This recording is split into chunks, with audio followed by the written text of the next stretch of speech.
आज मैं एक ऐसी बात करने जा रहा हूँ जो हम हिंदुओं को सोचने पर मजबूर कर देगी कि हम हिंदू कितने कमज़ोर हैं।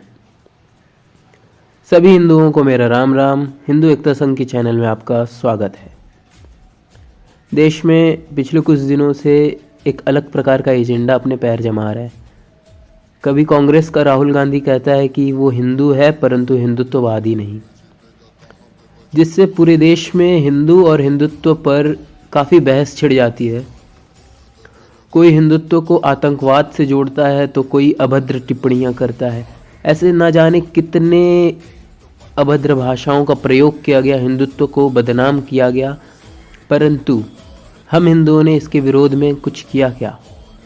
राहुल गांधी पर कोई एक्शन लिया क्या? राहुल गांधी पर कोई एफआईआर दर्ज कराई क्या? नहीं। वैसे ही एक हैदराबादी मुल्ला भरी सभा में कहता है कि जब वो सत्ता में आएंगे तो हम काफिरों का क्या होगा। रियलिटी में तो उसने पुलिस शब्द का इस्तेमाल किया है, परंतु इनडायरेक्टली वो हमें सभी काफिरों को टारगेट कर रहा था। एक स्टेट गवर्नमेंट के अंडर काम करने वाली राज्य पुलिस को जब उसने खुले मंच से चैलेंज कर दिया कि वो सत्ता में आएंगे तो पुलिस को वो काम करने नहीं देंगे, उनके तरीके से नहीं रहने देंगे, तो सोचिए हम हिंदुओं का वो क्या करने वाले हैं। हमें मौका भी नहीं दिया जाएगा कुछ करने के लिए। परंतु हमने ओवैसी के लिए क्या किया? ओवैसी के विरोध में कुछ किया क्या? ओवैसी पर एफआईआर दर्ज कराई क्या? ओवैसी पर कोई एक्शन लिया क्या? नहीं।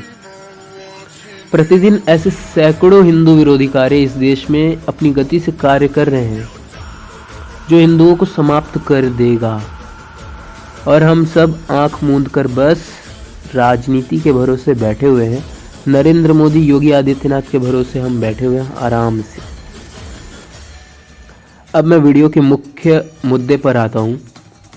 आप सभी को मालूम होगा, डासना मंदिर के महंत व महामंडलेश्वर यति नरसिम्हानंद गिरी जी द्वारा हरिद्वार में एक धर्म संसद का आयोजन किया गया था, जिसमें उन्होंने हिंदुओं को जागृत करने के लिए कई प्रकार के कटु भाषण दिए जो हिंदुओं को निडर बनाने में प्रयोग में आएंगे। ठीक उसी प्रकार छत्तीसगढ़ में कालीचरण महाराज द्वारा रायपुर में एक धर्म संसद का आयोजन किया गया था 27 दिसंबर को, जिसमें कुछ कटु बयान दिए। अब आप लोगों को जानकर ये आश्चर्य होगा कि वो दो धर्म संसद से पूरे देश में कड़ा विरोध जताया जा रहा है। विपक्ष के द्वारा, हिंदू विरोधियों के द्वारा, कट्टरपंथी इस्लामियों के द्वारा।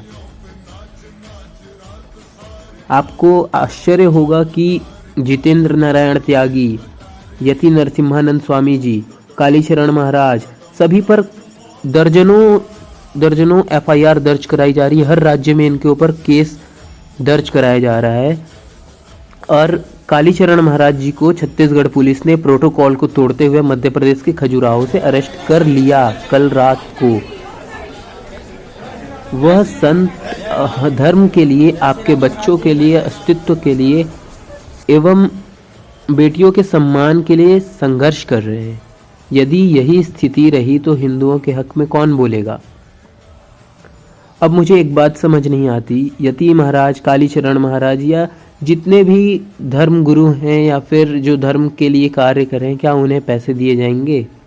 नहीं। तो क्या ये लोग मूर्ख हैं जो इस प्रकार के कार्य कर रहे हैं जिससे उनका जीवन पूरा संकट में आ जाए? इसका एकमात्र उत्तर यह है कि यह संत महात्मा केवल हिंदुओं को जागरूक करने के लिए लड़ रहे हैं। इनका इसमें कोई स्वार्थ नहीं है।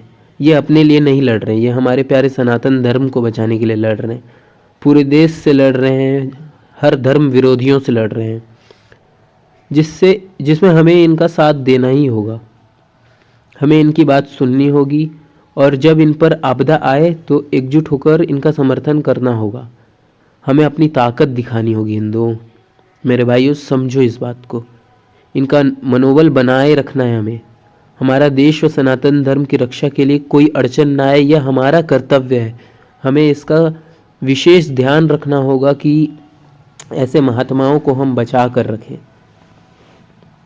हमें यथासंभव प्रयास करके सड़कों पर उतरना होगा।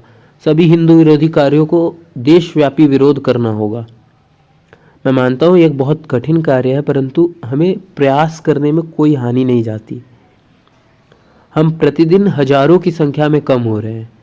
बेवकूफ़ है वो कट्टर हिंदू जो खुद को आज भी 100 करोड़ की आबादी मानता है और वो बहुत बड़ी ताकत समझता है खुद को। आप सत्य को ग्रहण करना सीखो और लड़ने के लिए अब आगे आओ। बाकी आपकी इच्छा है। जब धर्म और देश ही बर्बाद हो जाएगा तो पैसों, बंगला, नौकरी और ये सब का क्या अचार डालोगे तुम? स्वयं विचार करो। हर हर महादेव।